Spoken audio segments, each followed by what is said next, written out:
The automatic doors at Hartsfield-Jackson Atlanta International Airport hissed open, letting in a wind sharp enough to bite through Simone's coat. She pulled her suitcase behind her, shoulders aching, mind numb from a 3-day business trip that had nearly gone off the rails, thanks to her husband, Marcus Holt, and his overblown ego.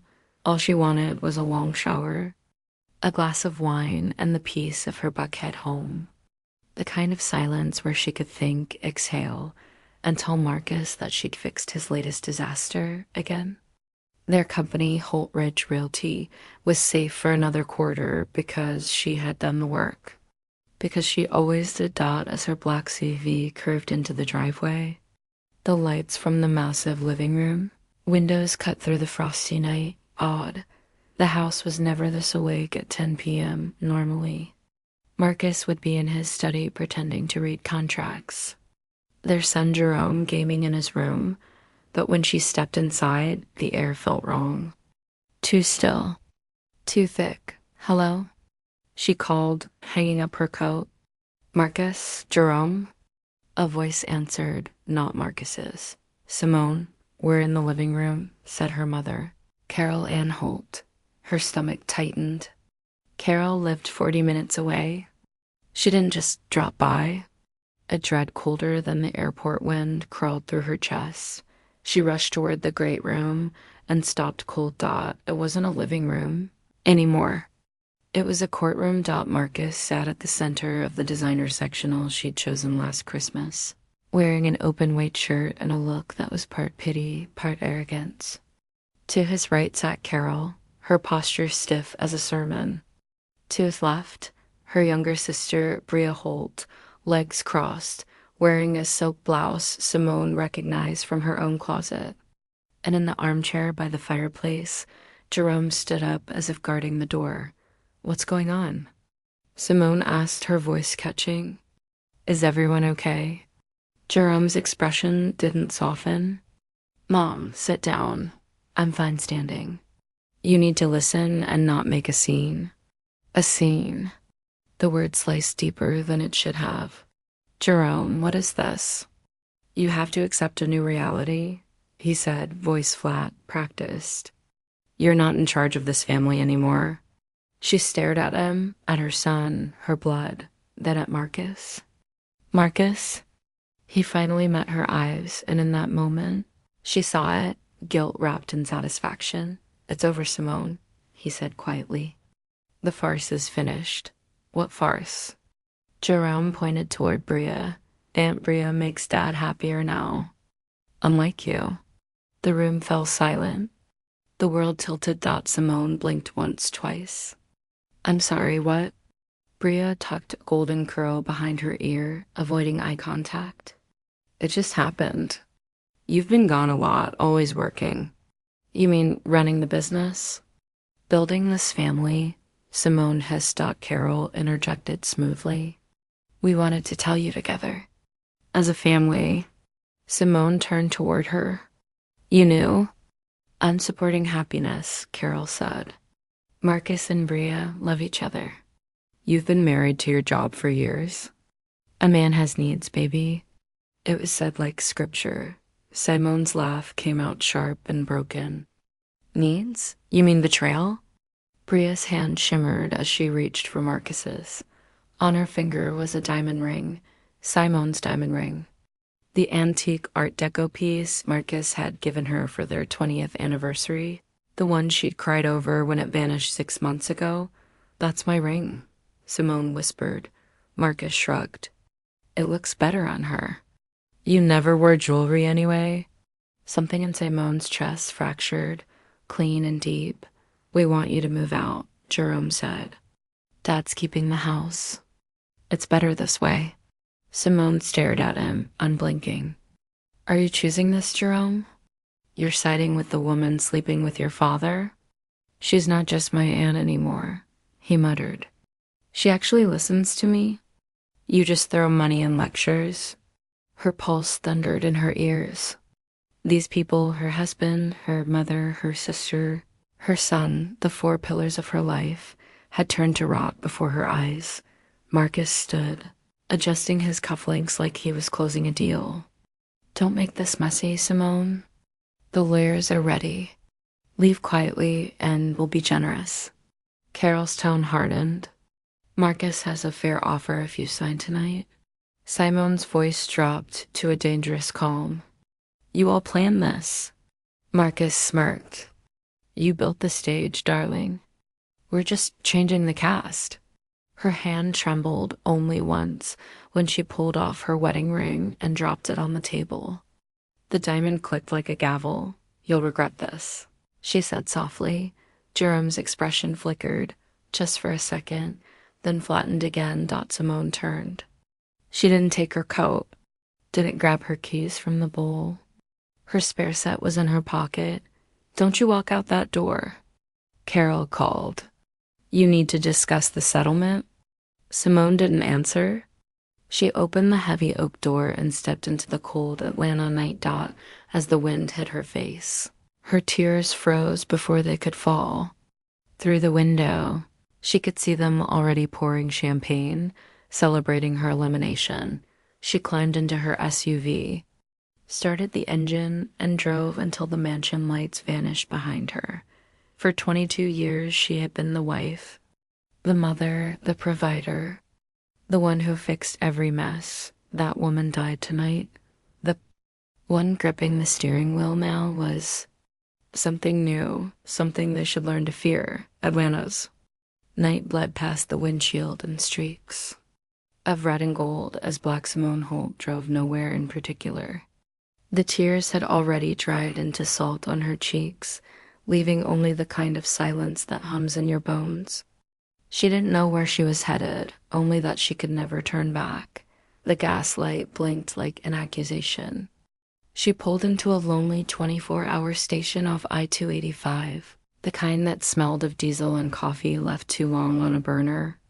The fluorescent lights buzzed above her like bad applause. She slid her platinum credit card, the one tied to their joint account, the card that paid for company dinners, charity galas, and her son's sneakers. Processing. Denied. Please see attendant. Her stomach tightened. She tried again. Denied. That couldn't be right. The limit on that card was $50,000, and she had paid it off 3 days ago. A strange chill spread through her, heavier than the betrayal she'd just walked out of. She dug into her purse for her own debit card, her personal checking account, the one her salary hit every other Friday. Inside, a teenager with earbuds and zero-interest chewed gum behind the counter. Simone set down a bottle of water and gum, swiped her card, and waited for the familiar beep. No go, he mumbled without looking up. Try again. He sighed, swiped, shrugged. Denied, ma'am. Insufficient funds or a blocked card. Got cash. For a heartbeat, she just stood there under the harsh white light as if the world had stopped turning. Then instinct kicked in. She opened her banking app. Access denied. User authentication failure. She tried the company account. Denied. The joint savings. Denied again. Marcus hadn't just thrown her out of the house. He had executed a financial kill switch. Her chest burned. He had prepared this. Days, maybe weeks in advance. You couldn't freeze co-owned business and personal accounts in one night unless you'd already convinced the bank to change privileges. Whispering words like fraud prevention. He wanted her stranded, humiliated, desperate enough to crawl back and sign whatever generous offer. Carol had mentioned. Simone's hands shook as she rummaged through her purse until her fingers brushed the small zipper pocket at the bottom, 3 crumpled 20s and a handful of coins. $60. That was the net worth of a woman who'd built a multi-million-dollar empire. She paid $20 for gas and water, then walked back to her SUV, the cold biting through her wool coat. She gripped the steering wheel, trying to steady her breath. She couldn't check into a hotel. No card for the deposit. She couldn't go to her mother's.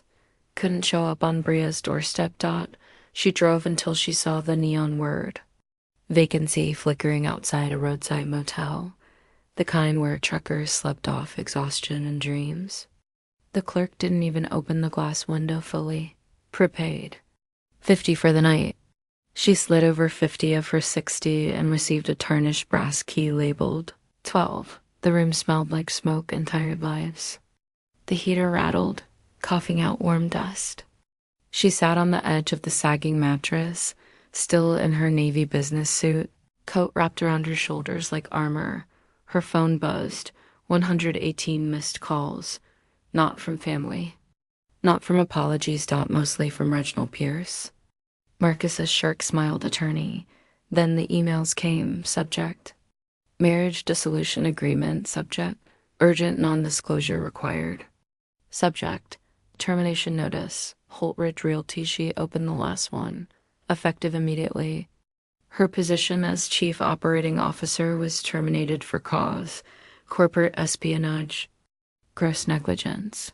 A laugh burst from her, jagged and humorless. Espionage? She was the one who saved that company from collapse every quarter. Marcus couldn't even export a PDF without help. Her phone lit again. A text. Jerome. Her thumb hovered before she opened it, foolishly hoping for remorse.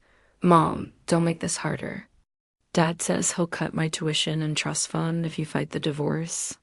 He promised me the VP position next year if I stick with him. You always told me to be ambitious. I'm just doing what you taught me.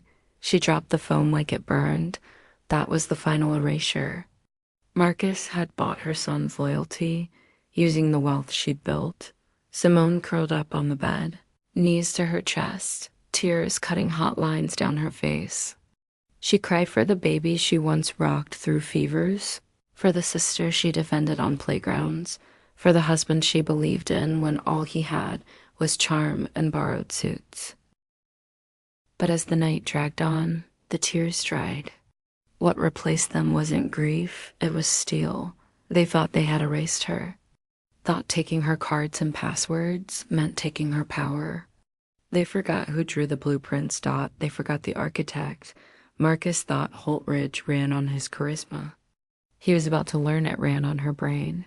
While he toasted champagne with Bria, she stared at the water stain on the ceiling, whispering to the empty room, "You built your trap inside my design. You just never saw the backdoor when dawn cracked through the dirty curtains." She was no longer Simone the wife or Simone the mother. She was Simone Holt, the architect. And she was about to tear their house down. Brick by calculated brick. Sleep never came. The cheap motel heater rattled like a dying engine, but it wasn't the noise outside that kept Black Simone Holt awake. It was the noise in her head. Every betrayal replayed in her mind like a broken record. Each memory sharper than glass if she wanted to survive. She had to look backward, dig through the roots of her life, and admit that the cracks in her world had started. Long before tonight, she had been trained for this kind of pain, raised for it. She grew up in rural Alabama, in a shotgun house at the end of a red dust road, the eldest of two girls. Her daddy died when she was 7, a heart attack on the way home from a double shift at the mill. His death didn't just break her mama. It exposed her. Carol Ann Holt wasn't built to be poor or invisible. She needed attention like oxygen, and when her husband died, she started pulling that oxygen from her daughters instead. From the very start, Carol decided which one would shine and which one would serve. Bria, even as a baby, was light-skinned with perfect curls and eyes that made people stop in the grocery line to coo. Simone was brown, serious-eyed, built sturdy like her father. The difference defined everything. Bria's delicate, Mama would say, "You're my strong one, Simone. You'll always land on your feet." And Simone believed her, not realizing strong was just a polite way to say burdened. Simone still remembered the smell of that kitchen. The day the mailman brought her future fried okra cooling on a paper towel. Bria giggling at the table while their mama painted her nails bubblegum pink. She tore open the envelope, heart pounding. "Mom, I got in Wharton. Full scholarship for the first year. Carol didn't even look up. That's nice, baby. Keep your voice down, Bria's head hurts. Mama, it's Wharton, Simone insisted. Business school, Philly. That got Carol's attention, but not the way Simone expected. Her eyes narrowed. Calculating. Simone, honey, we need to talk about that money you saved. My college fund? Simone froze. What about it? Well, Bria's been discovered. There's a modeling contest in Miami next month. Entrance fees, photo shoot, travel. It's her big break. Mama, that's my tuition, Simone whispered. I worked 3 jobs for that. How selfish you sound, Carol said, shaking her head. Your sister has a gift. God gave you brains. He gave her beauty. Family sacrifice. You can always work another year, take night classes. Bria's moment is now. Bria blew on her drying nails without looking up. You don't want me to be famous, do you? That guilt, that trap, was already hardwired in Simone. She handed over the money. Bria went to Miami. She didn't get a modeling contract.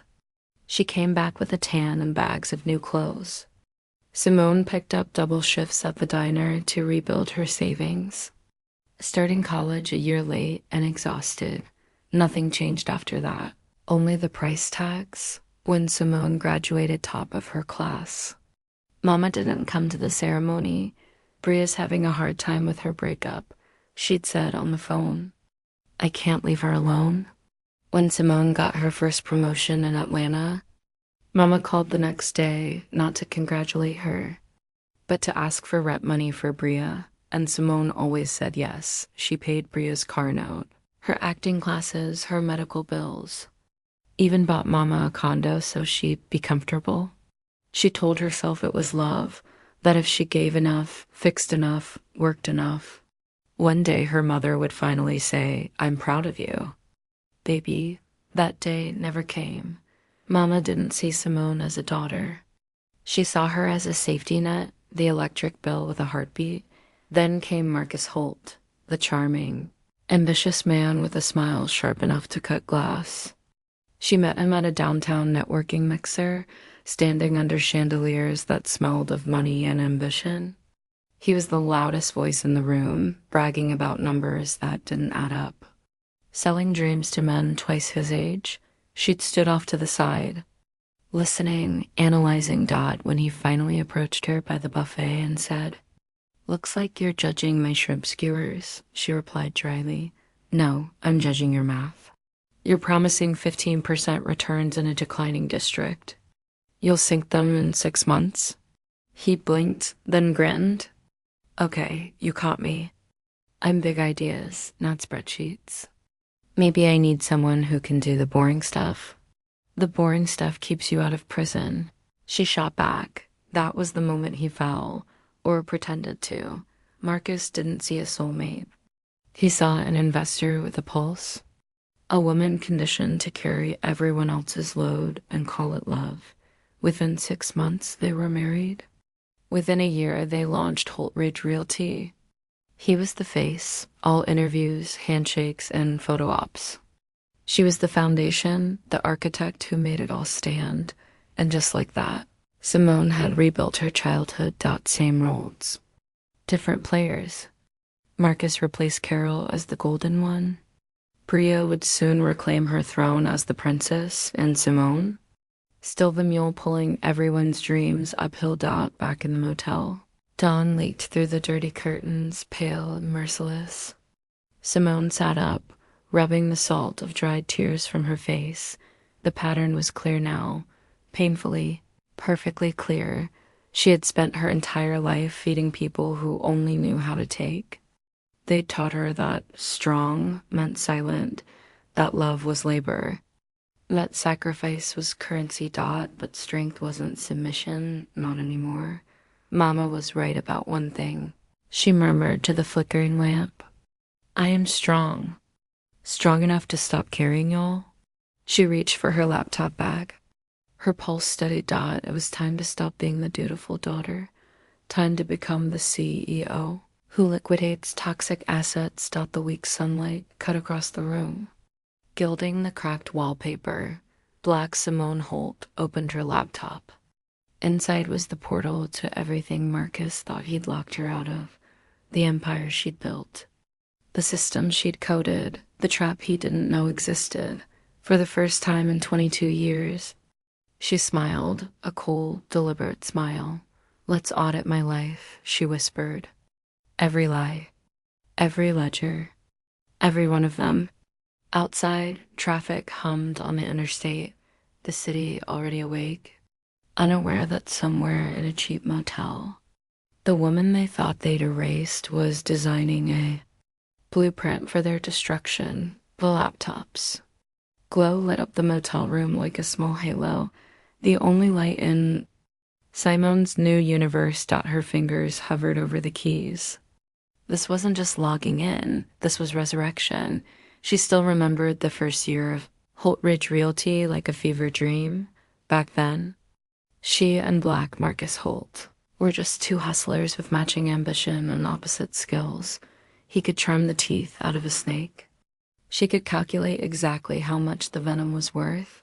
They started small, flipping rundown duplexes in the West End, repainting them, staging them, and selling them to investors. Marcus schmoozed over bourbon at cigar lounges. When one deal went wrong, he panicked. When 3 went wrong, she found the loopholes. By year 2, Marcus had convinced a private equity firm to loan them 7 figures for a mixed-use property called Sterling Point, a polished name she had invented while he was still scribbling ideas on napkins. He promised the investors 30% returns. The market was cooling, interest rates climbing, and Simone had begged him to wait. Marcus didn't listen. He never listened. And when the deal tanked, they were 6 weeks from bankruptcy. She could still see the look on his face the day the bank froze their credit line. The same kind of panic she saw tonight at the gas station, hidden behind a suit and a smile. He'd thrown his hands up. "It's over. I'll call them, tell them we can't finish the build." Simone had stared at the blueprints spread across their dining table and said softly, "Don't call anybody. That might." She sold her late father's farmland, the only inheritance she had left. She liquidated every bond, every stock, every emergency savings. She wired the funds quietly and finished the project herself, hiring new contractors, redesigning the floor plan, cutting costs so efficiently the firm not only recovered but made a profit. When the media wrote the story, every headline called Marcus Holt a visionary real estate mogul. Her name wasn't even mentioned. She didn't complain. She smiled for the photos, stood 2 steps behind him in every interview, and told herself that sometimes power didn't need applause. But that was the night she learned something deeper. If you want to survive a storm, you built the roof yourself. Over the years, Holt Ridge Realty grew into a multi-state powerhouse. Marcus ran the front. Charm, charisma, socialite events with Atlanta's elite. Simone built the back end, the architecture of everything. She set up their digital ecosystem herself, internal servers, encrypted client files, offsite storage, even the accounting shells that protected their intellectual property. She wasn't just coup by title. She was the architect of every operational bone in that company's body. And like any architect who's been burned, she built contingencies, invisible ones. Buried deep inside the system was a network of ghosts, access keys, administrator credentials that didn't appear on any server logs. To anyone else, it looked like an ordinary maintenance tool, but to Simone, it was her escape hatch, a hidden tunnel behind the walls of her own castle. She told no one. Not IT, not the accountants, not even Marcus. So when she opened her laptop now, sitting on a stained motel bed with $60 to her name, the login screen blinked once, hesitated, and then access granted. A black command window opened, and the digital veins of Holt Ridge Realty lit up like X-rays. She exhaled. He had locked her out of everything else, but he couldn't touch what he didn't know existed. She navigated the company directory, her mind sharpening like glass dot files, emails, contracts, all under her fingertips again. Her power wasn't gone. It had just changed rooms. The internal memos told the story she already suspected. Marcus had been grooming investors behind her back for months. He'd filed amended ownership papers, transferring key assets to shell companies with neutral-sounding names: Orion Holdings, Bryn Consulting LLC, Suncrest Events. The more she clicked, the colder her skin felt. Bryn Consulting LLC. She knew that name. The address listed was her home. Address dot. She opened the transaction. History: hundreds of thousands in consulting fees had been wired from Holtridge's main account to Bryn Consulting. Over the past year, invoices labeled strategic partnership, brand development, expansion, media coordination. Fake. All fake. It was embezzlement disguised as corporate restructuring. She leaned back in the chair, whispering to herself, "You used my own blueprint against me." But if he thought he was the only one who could play dirty, he hadn't been paying attention. Her fingers flew. She began pulling backups of all data tied to the shell: companies, encrypted drive copies, time-stamped emails, audit trails, every file that proved Marcus and Bria had been stealing from her. She saved to a hidden folder under a single innocuous name, Project B. The irony made her laugh out loud. Bria's initial. Bria's betrayal. Bria's punishment. Her mind was clear now. No crying. No shaking. No disbelief. Only design. Every file was a nail. Every transfer a brick. She was building a new kind of property now.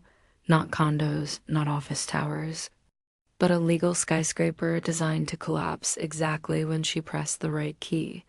When the last file finished downloading, she disconnected the Wi-Fi and sat back. The motel walls were paper thin. She could hear the neighbor's TV murmuring an old gospel song. She smiled faintly, the first genuine smile since her life fell apart. Praise break, she whispered. They had made her the ghost of her own empire. Now she would haunt them from every server, every contract, every bank ledger they ever touched. She closed the laptop, turned off the light, and lay back on the mattress. Tomorrow, she would start building the next phase of her plan. Tonight, she allowed herself one last thought, a promise whispered into the dark. You taught me to build houses. You forgot I also know how to demolish them. The first thing Black Simone Holt saw when she reopened her laptop the next morning was a blinking folder named Project D. Last night it had been just a label. Now it was a crime scene. She brewed motel lobby coffee so bitter it tasted like punishment and began to dig. Every keystroke felt like peeling away layers of skin from a wound she didn't know could still hurt. Marcus's name appeared on hundreds of authorizations, each one linked to the same ghost company, Bryn Consulting LLC, registered under Bria Holt's name, using Simone's home address as its business office. The signature on the incorporation forms was forged hers, a perfect replica down to the slant of the final E. She zoomed in on one PDF until the pixels bled. Notary stamp belonged to Carol N. Holt. Own mother had notarized her stolen name. The transactions read like diary entries of betrayal. $42,600 event coordination retainer. $87,300 client hospitality budget. $215,000 vendor advance. Orion Holdings. She clicked open Orion Holdings and felt her stomach drop. Orion wasn't a vendor. It was another shell. Its mailing address matched the luxury condo Marcus kept for business entertaining. The same condo where the doorman always smiled too wide when Bria arrived. Receipts filled the screen, designer gowns, diamond bracelets, weekend charges at the St. Regis Atlanta, and a single invoice labeled Suite 3107, Valentine's weekend package. The date on the invoice was the night Marcus had told her he was in DC closing a deal. The same weekend he texted, "Miss you. Wish you were here." She scrolled until the laptop fan whined in protest. Emails, photos, transfers, all neatly time-stamped. Bria wasn't just sleeping with her husband. Together, they were gutting her company like thieves who'd studied the alarm system. Simone leaned back, staring at the cracked motel ceiling. Memory unspooled, cruel and vivid. She'd been the one who'd hired Bria 2 years ago, just to give her a chance. After another failed modeling gig, Mama had cried on the phone, saying, "Your sister just needs a purpose. Make her useful." Simone had made her director of special events, a harmless title with a modest salary. Within months, Bria had redesigned the office pink velvet chairs, gold lettering on the doors, catered lunches every Friday. The staff adored her. Marcus bragged that she brought warmth to the workplace. Then Bria started traveling with him to branding conferences. Simone hadn't questioned it. She'd been too busy running budgets and fixing Marcus's messes to notice her own sister's perfume on his suit. Now she was looking at digital proof that while she'd been paying the contractors, they'd been paying for betrayal. Carol Ann's name appeared again and again. Bank transfers labeled consulting fee. Checks endorsed in her neat church lady handwriting. She hadn't just condoned it, she'd helped launder it. Simone whispered to herself, "You raised me to clean up your sins, and now you're billing me for the service." Her eyes burned, but she didn't cry this time. Crying was for shock. She'd graduated to calculation. For 6 hours, she mapped the network.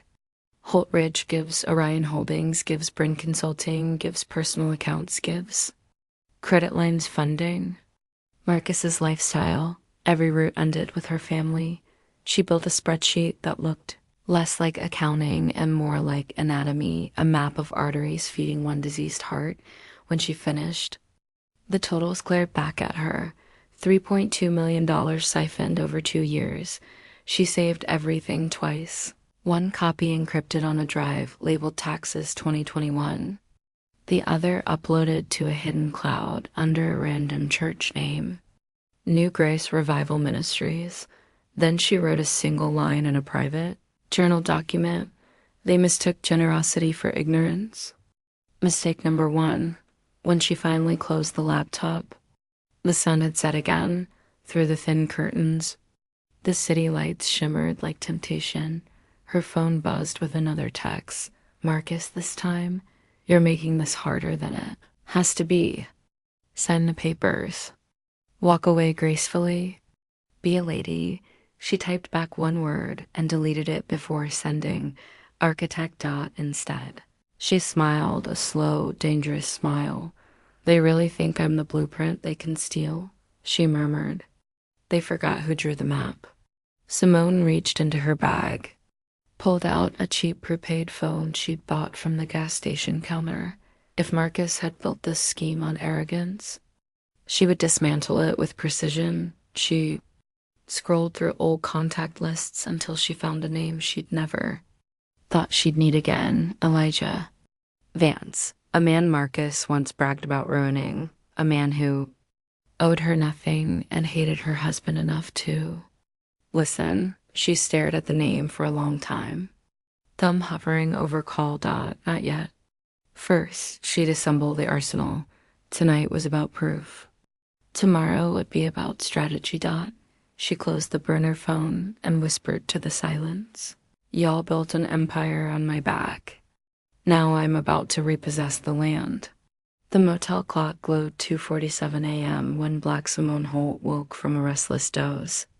Heart pounding. Her laptop still hummed beside her on the nightstand, the cursor blinking in that folder like it was breathing. Project B. Something told her she wasn't finished. She opened the last batch of company emails, the ones she'd downloaded but hadn't yet read. The first few were routine: vendor approvals, staff chatter, Board updates. Then came one that froze her hand halfway to the TRACKPAD. Subject.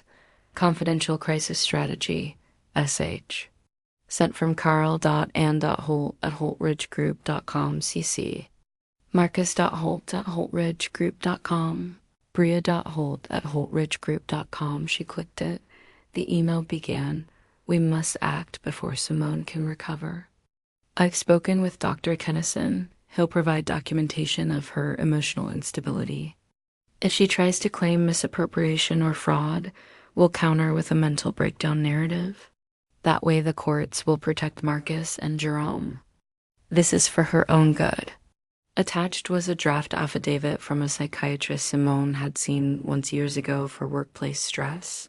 Words jumped out like bullets. Delusional behavior, uncontrolled anger, untreated depression. Her mother's signature sat at the bottom of the draft. Simone pressed a hand to her mouth, whispering, "They're going to frame me as crazy."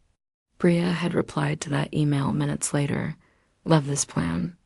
Once she's discredited, we can finalize the merger quietly. Marcus said the board already prefers me in PR. Can't wait to lead the rebrand." Simone read that line 3 times, her pulse ticking slower with each repetition. They weren't just trying to take her money. They were building a story, one that turned her into the villain of her own empire. She sat back and let the realization harden inside her. They were rewriting her identity, but she'd built the network where those lies lived. And she still owned the code. The next set of files came from an internal audit folder, buried so deep even Marcus probably didn't know it existed. The data made her blood run cold. Dozens of leases for buildings Holt Ridge supposedly owned, all fake dot properties listed as under development, didn't exist anywhere in Fulton County records. They were ghost properties. Placeholders used to inflate assets for bank loans. Each lease bore her forged signature. Simone opened one at random, Riverside Business Complex, Lot 12B. The tenant? Jerome Holt thought her son's name had been used to legitimize fraudulent rent payments. She scrolled faster. Every falsified document connected Marcus directly to loan approvals. He wasn't just cheating. He was committing federal bank fraud under her name. For the first time, the fear inside her wasn't for her reputation. It was for her freedom. If this blew up without her version of the truth, she'd be the one in handcuffs. Simone inhaled through her nose, slow and steady. "Okay," she said to the empty room. "You wanted a collapse story? I'll give you one, yours." She worked until dawn, folder by folder. She assembled what she later called her nuclear bomb, a dossier of every crime Marcus, Bria, and Carol Ann had touched. She cataloged the embezzlement trail from Holt Ridge to Bryn Consulting and Orion Holdings, the fake leases and inflated appraisals, the falsified emails orchestrating her mental collapse narrative, the notarized documents proving her mother's complicity. Each item was labeled with a timestamp, witness names, and cross-referenced. Backup files. She encrypted the whole thing, twice, and stored copies across 3 locations. 1. Hidden flash drive taped beneath the motel.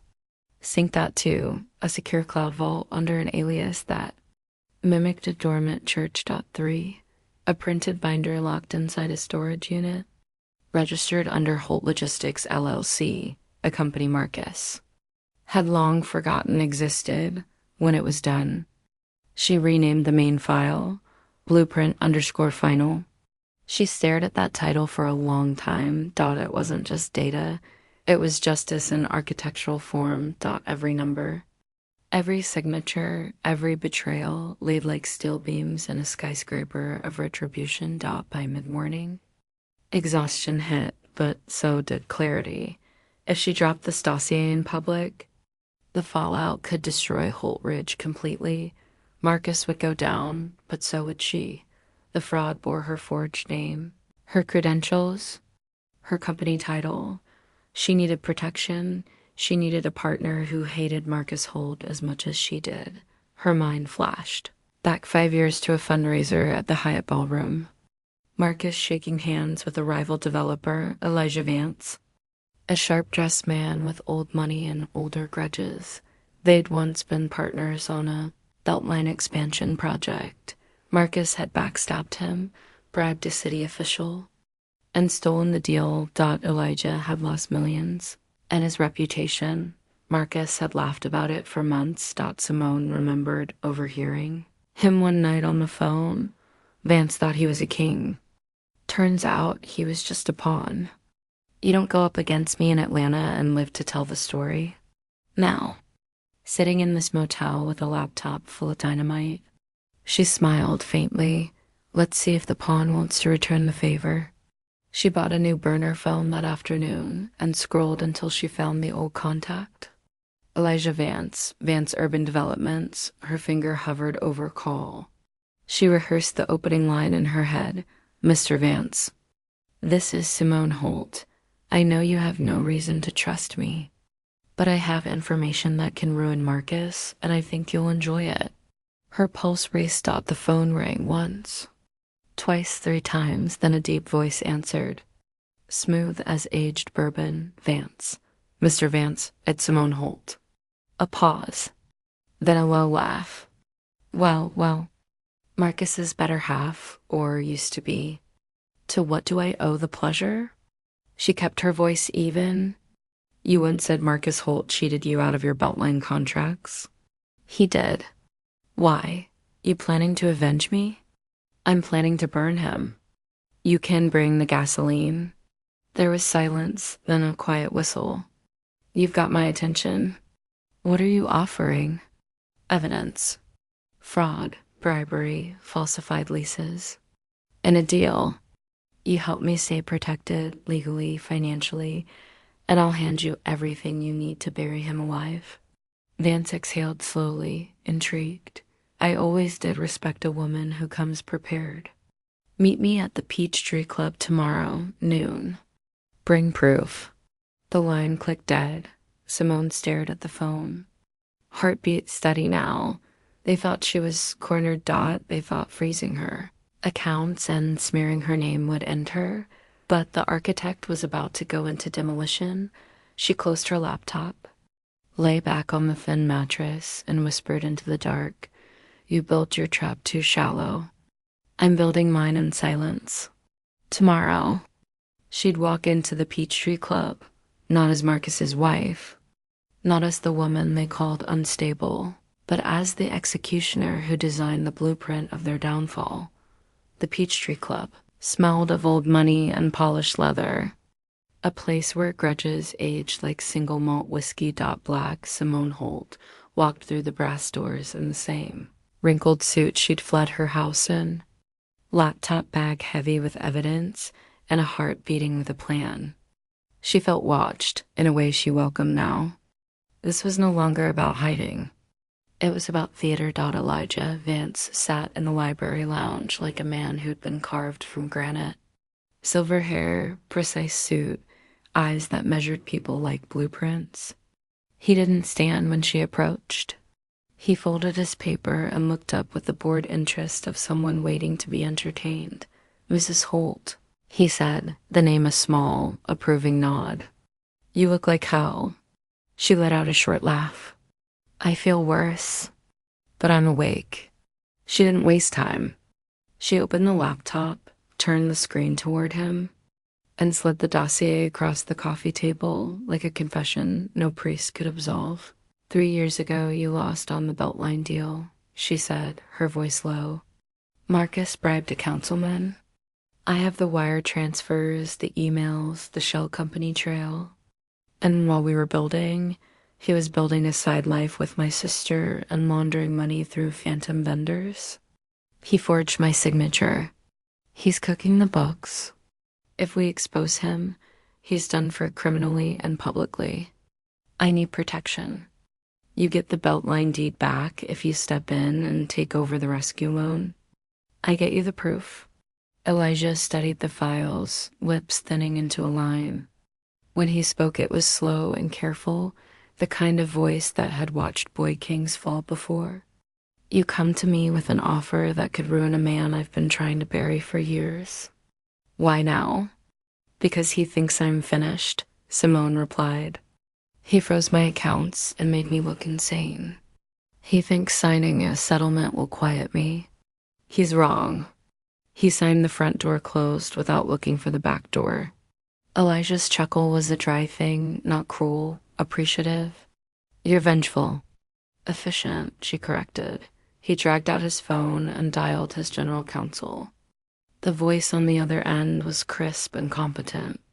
A minute later, Elijah leaned back and fixed Simone with an inscrutable look. Wesley Thorne will take the case pro bono. We'll bankroll whatever it takes to get you legal cover while you press the dossier. But Mrs. Holt, you must not look like a threat. You must look defeated. Marcus has to believe he bought your silence. What do you want in return? Simone asked, a bridge loan on the Beltline acquisition. I step in as rescuer. You relinquish the property if he defaults. You hand me title if he fails. Elijah's eyes gleamed with calculation. When he collapses, the Beltline deed comes back to me. A grin prickled the corner of Simone's mouth. Deal. Reclaim the Beltline. I'll hand it on a silver platter. Elijah nodded. No mercy. No remittance. We end him. They shook hands like conspirators, and just like that, war had a sponsor. Wesley Thorne was lean, surgical, and knew the language of buried clauses like a surgeon knows anatomy. Together they drafted a settlement that looked, on the surface, like capitulation. 50,000 donors, champagne toasts, quiet signatures.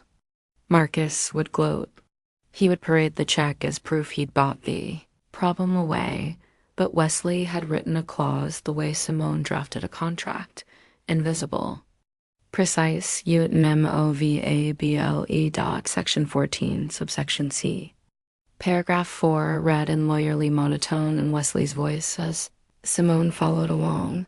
In the event that either party is found to have engaged in undisclosed criminal activity, including but not limited to fraud, embezzlement, forgery, or bank fraud, or is convicted of a felony within 24 months of the signing of this agreement shall be rendered null and void. Upon such nullification, all assets and stock ownership specified within this agreement, including but not limited to corporate stock, real property titles, and registered holdings of Holt Ridge Realty, shall revert wholly to the non-offending party as punitive damages. It was elegant in its cruelty, legally airtight and perversely fair in a way that would leave Marcus wailing when the reversion was triggered. Wesley explained quietly, he won't read the fine print. He'll look at the payout and the headlines. Reginald Pierce will skim for the numbers. He'll miss this. Simone nodded. This was the trap. It had to look like surrender. It had to smell like defeat. Pierce's office smelled of expensive leather and lazy confidence. Reginald Pierce was an old shark with new dentures and a cultural arrogance that made him miss the little things like reversion clauses. Simone walked in like a wounded woman wearing the costume of capitulation, no makeup, a sweater gone limp, head down. She let her shoulders slump, arranged her voice into tremulous apology, and signed the forms with hands that pretended to be shaking with despair. Marcus arrived like a conqueror in a brand new suit, the type that cost as much as a small condo. He smiled at Pierce, proud of the transaction he thought he'd won. Ready to sign? He asked, the smirk wide and satisfied. Finally, some peace. Simone's pen moved across the paper. Each stroke was a step in a ballet of ruin. She kept her head bowed, let Pierce read the checks, let Marcus crow triumph. When the final page clicked shut under Pierce's thumb, she felt an odd lightness. Marcus signed with flamboyant flourish, a big, arrogant M that looked like a signature on a tombstone. Done, Pierce announced. Sliding the folder closed, Simone stood slowly, smoothing the sweater she had purposely left rumpled. She extended a small, brittle smile and said, Thank you. I just want to walk away. Marcus laughed and kissed his fiancée's cheek as if he'd played a game and won. Bria cooed, praising the simplicity of it all. Jerome shot her a look that tried to appear compassionate and won the prize for most convincing actor in the room. As they left, Marcus leaned in and offered the final barb. You'll thank me, he said, patronizing and sure. Simone nodded, and the elevator swallowed her quiet smile, folding it into the metal like a secret dot in the car waiting outside. Elijah's driver handed her a garment bag. Inside was a tuxedo, not the limp costume of the defeated, but armor. Sharp, tailored, black as a crow's wing. Tomorrow, Elijah said, you wear that. Be the executioner, not the victim. She touched the fabric and felt the plan folding into place. She had played the part of the broken woman well enough to make Marcus comfortable. He had signed. He had handed her the legal mechanism that would explode when she flipped the switch. She let herself feel one small, satisfied thing. He had underestimated the one constant of her life, that the woman who built the house could also bring the sledgehammer. The night before the wedding, she didn't sleep much. She sat with Wesley and Elijah, plotting timing, public spectacle, and the exact moment to reveal the dossier during their forced celebration. 3 weeks was a timeline both cruel and perfect. Short enough for Marcus to feel triumphant and long enough for Simone to assemble the stage as the dawn smeared itself across the Atlanta skyline. Simone felt almost free. Not free of pain, that would come later, but freed from illusion. She had traded applause for leverage. She had signed the paper that made Marcus think he had won, and in the fine print, he had unwittingly signed his own undoing. She whispered into her coffee cup, a private benediction, let the wedding bells ring. They'll toll for them. The morning after the signing, Black Simone Holt woke in the hotel Elijah had reserved for her high above Midtown, where the glass walls turned sunrise into molten gold. For the first time in months, her phone wasn't filled with threats or apologies. It was quiet. Too quiet. Downstairs, Elijah waited with 2 cappuccinos and a stack of printouts. Phase 2, he said, sliding the papers across the table. 3 weeks until their wedding. Every villain deserves a honeymoon delay. She smiled without humor. 3 weeks is enough to build a skyscraper or bury one. From that morning on, her world ran on a new rhythm. Dawn strategy calls with Elijah and Wesley. Afternoons spent inside Holt Ridge's servers, tracing transactions that still leaked money like open wounds. She created ghost alerts, silent pings, every time Marcus or Bria accessed company accounts. Her burner laptop chirped twice on the first day, 5 times the second, then lit up like fireworks the third. They were spending recklessly. No panic. No restraint. Marcus had rebranded Holt Ridge with Bria's touch, pink and gold logos, influencer photo shoots, soft life slogans plastered across social feeds. Employees whispered about unpaid vendors and missing paychecks. The empire was crumbling in real time, but Marcus called it expansion. Simone watched the press releases roll out, Bria beaming beside Marcus in every shot, Carol Ann glowing with approval. True love wins, one caption read. Underneath it, Simone's blood turned to ice. Let them post, Elijah told her during one late-night call. The higher they climb, the harder the drop. By the second week, the consequences started leaking through the cracks. Contractors were walking off job sites. Investors were demanding audits. Holt Ridge's credit line was maxed out in a cafe downtown. Wesley laid out a report thick as a Bible. We're looking at multiple breaches of fiduciary duty, falsified tax filings, and if we push wire fraud. When this goes public, your clause will trigger automatically. Simone turned a page and nodded. Then we don't push. Not yet. We stage. Every step had to look accidental, like fate finally catching up. Marcus believed in optics more than truth. She would weaponize his vanity. 2 days later, a knock at her hotel door. When she opened it, she found Derek Fenn, an old project manager from Holt Ridge, holding a dusty cardboard box. "Found this cleaning storage," he said quietly. "Didn't know who else to give it to." Inside, Bria's old company mail, receipts, half-burned candles, and a folder marked personal. At the bottom lay 3 credit cards and Simone's name cards she'd never applied for, and a handwritten letter on Marcus's stationery. 2 more years, and we take it all. She signed anything. The ink was Marcus's. The flourish at the end. Bria's lipstick kiss in the corner confirmed what her spreadsheets already screamed. Simone closed the box, thanked Derek, and slipped him a business card. "If anyone asks," she said, "you never saw me." That night, she drove to her son's condo on the edge of Georgia Tech's campus. Jerome Holt opened the door wearing designer sweats and the startled guilt of someone who'd seen a ghost. "Mom, we need to talk." He hesitated, then let her in. The apartment smelled of cologne and new money, Marcus's style, not his own. "I just came to warn you," Simone said softly. "Don't go to that wedding. When this all collapses, they'll drag you down too. Every fraud Marcus committed, he tied your name to at least 1 lease." "I can prove it."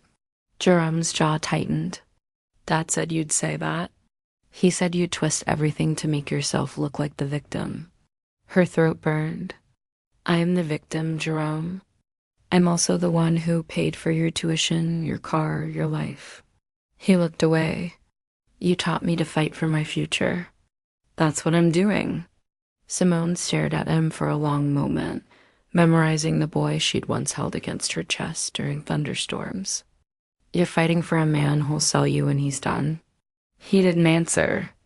When she reached the door, he whispered, "I'll always love you, Mom, but I can't choose you." She nodded once. "You just did." By the 3rd week, Elijah had orchestrated the rest. Subpoenas pre-drafted, press contacts primed, the board quietly aligned.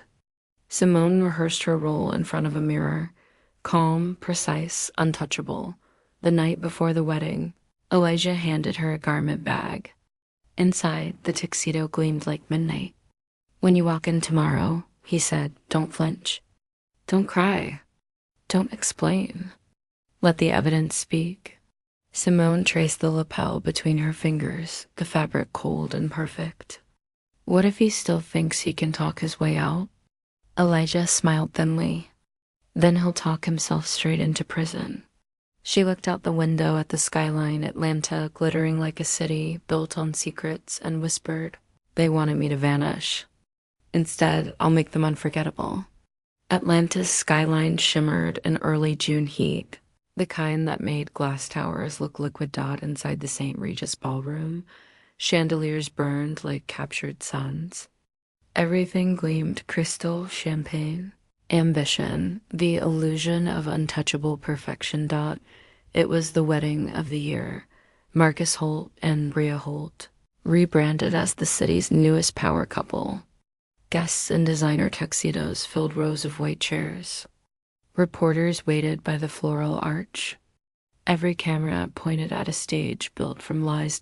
And miles away, Black Simone Holt zipped up a black tuxedo that fit like prophecy. Her reflection stared back, composed, dangerous, regal. The woman who had once begged for love had been replaced by an architect of justice. Elijah Vance watched from the doorway, cufflinks gleaming. "You're sure about this?" He asked. Simone slipped her laptop into a leather case. "He built a monument to his ego," she said. "I'm just cutting the ribbon." The valet froze when she stepped out of the town car. Heads turned. Every guest had seen her photo in gossip blogs under a strange wife. Nobody expected her to walk into this temple of betrayal like she owned it. Security hesitated. Her posture did the talking. She crossed the marble foyer, ignoring the whispers that rippled like static. The string quartet trailed off mid-note as she entered the ballroom. At the altar, Marcus's grin faltered. "Simone," he said, half a smile, half a warning.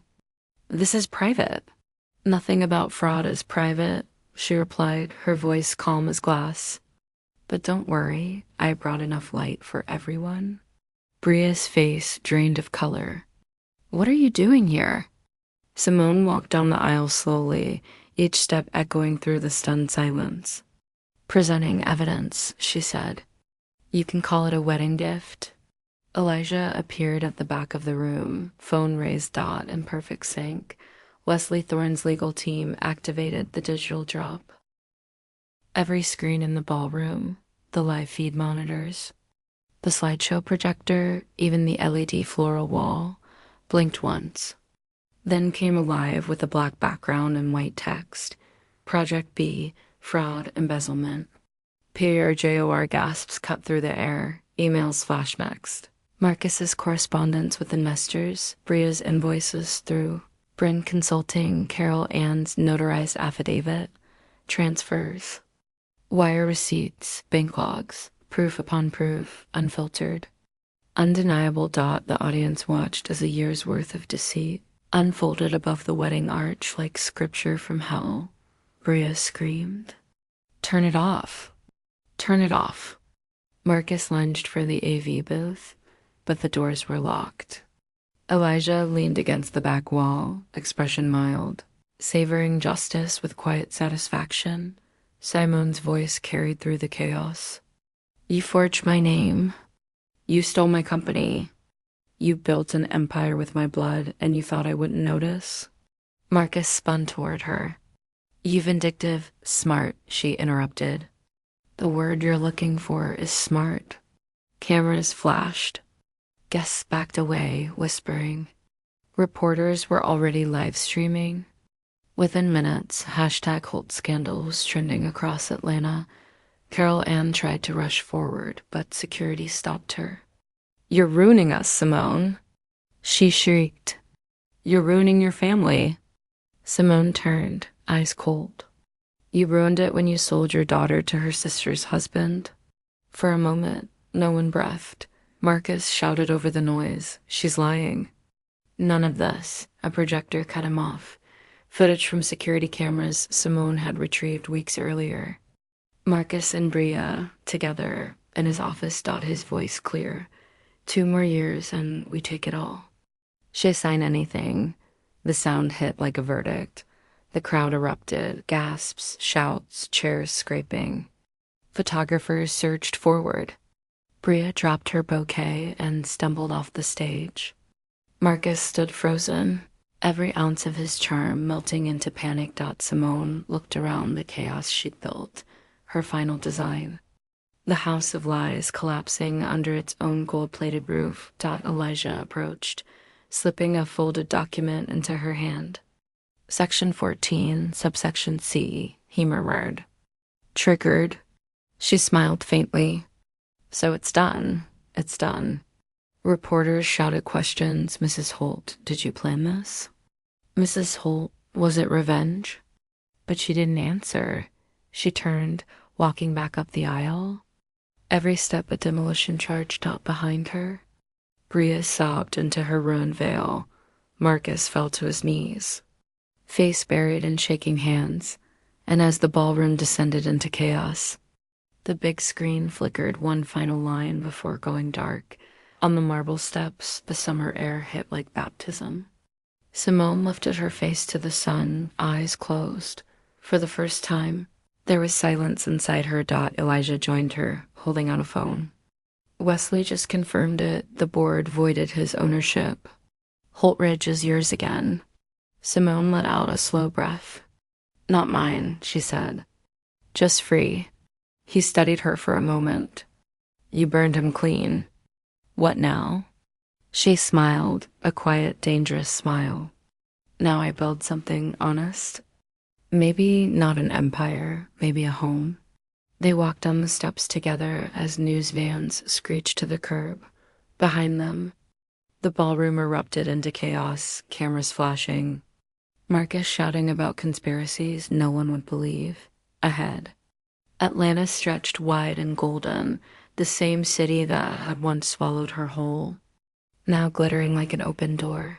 3 days after the wedding imploded, Atlanta smelled like rain, and Gossip. Every news outlet carried the same headline in bold gold letters: Marcus Holt indicted for fraud, embezzlement, and conspiracy. Holtridge collapses. Across the city, the empire that once wore her name like a crown was now a cautionary tale.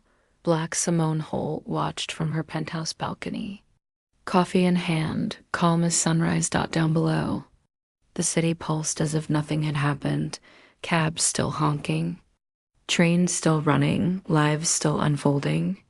Only hers had changed completely.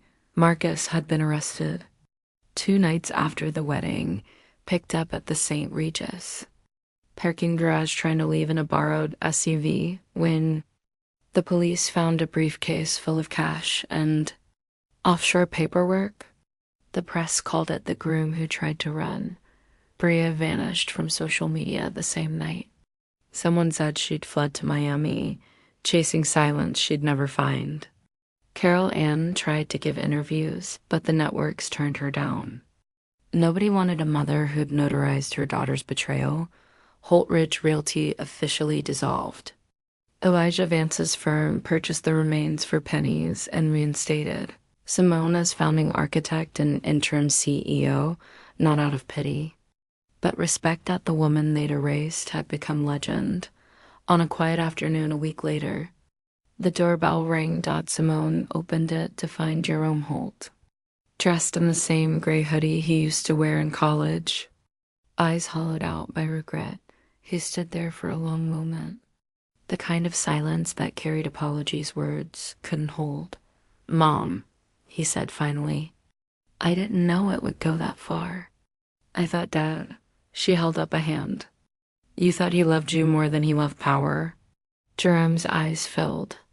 "I'm sorry. For believing them. For doubting you."